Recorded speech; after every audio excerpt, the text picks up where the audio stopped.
What if the anxiety you feel isn't actually about any particular moment at all? Your brain might be reacting to something that's not even happening anymore. What if the patterns you've been calling you are actually just predictions your brain has learned years ago?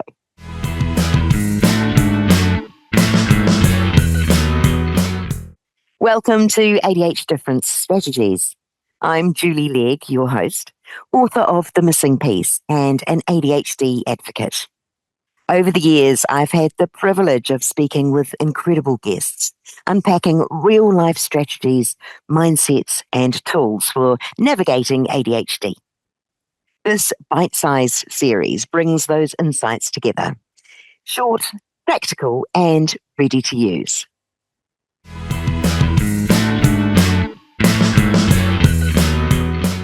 There's something really important to understand about how your brain works, especially if you live with ADHD. And this is something that came up in conversation with Brian DesRoches in season 2. I'm calling this strategy literally update the brain's prediction.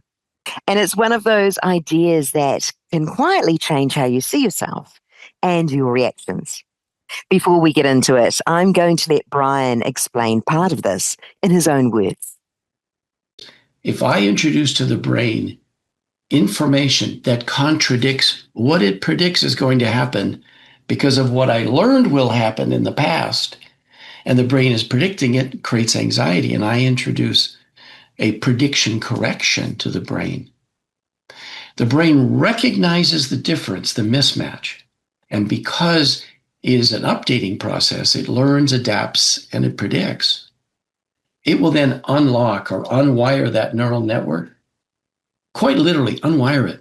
It stays open for 5 hours, during which time I can feed it the truth.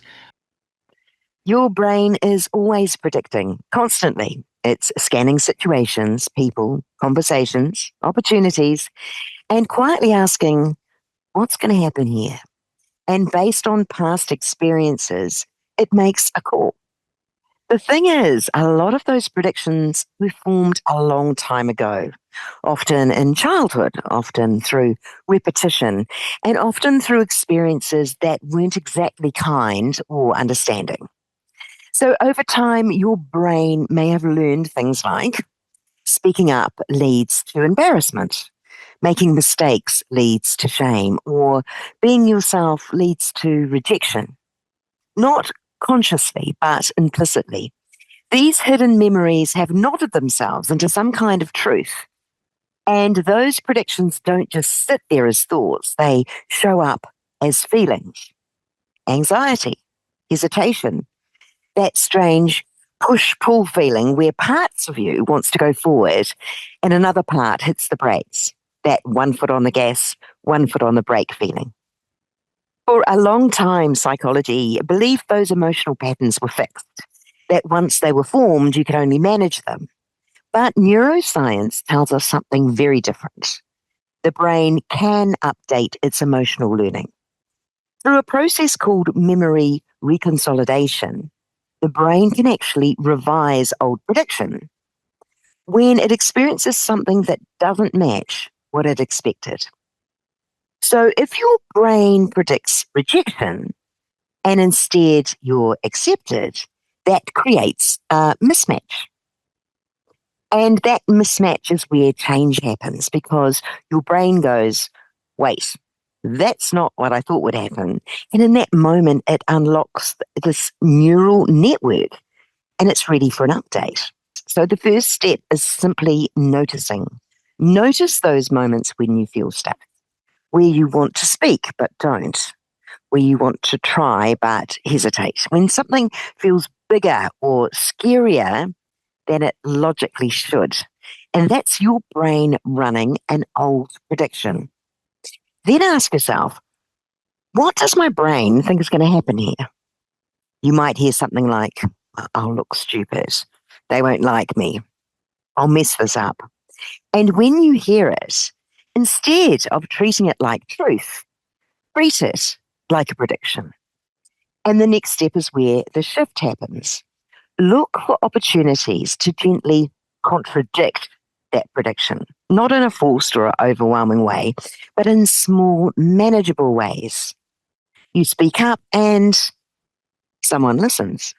You share an idea and it's welcomed. You try something and nothing bad happens. Even something simple as accepting a compliment without deflecting it. Each of these moments gives your brain new data, and your brain is incredibly responsive to experience. When it sees that the mismatch between what it expected and what actually happened, it starts to update. And the key is you don't have to force the change. You don't have to override the feeling and you don't have to think your way out of it.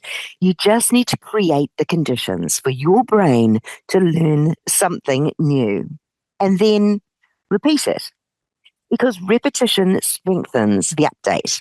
And over time, that old prediction starts to weaken. The brake starts to lift. And the thing that once felt hard starts to feel neutral or even easy. I think this is one of the most powerful shifts for ADHD adults because so many of us have grown up believing there's something wrong with us, that we're too much, we're not enough, we're too loud, too scattered, too emotional. But often what we're actually seeing is a brain that's learned certain predictions based on past experiences and has simply been running them ever since. So the question becomes, what if those patterns aren't who you are, but just what your brain learns? And if your brain learns them, it can learn something new. So the next time you feel hesitation, that anxiety that doesn't quite match the situation, pause, get curious, ask, what is my brain predicting will happen? And then gently give it the chance to be wrong. Because in that moment, you're not just pushing through the discomfort, you're updating the story. A big thanks again to Brian DesRoches for sharing this strategy and for being part of the broader ADHD difference conversation. If you'd like to hear more from that episode, head over to our main series. You'll be looking for season 2, episode 47, to hear more of his ADHD insights on neuroscience. Links are in the show notes. Thank you for tuning in, and for more practical tools for beautifully different brains, hit the subscribe button.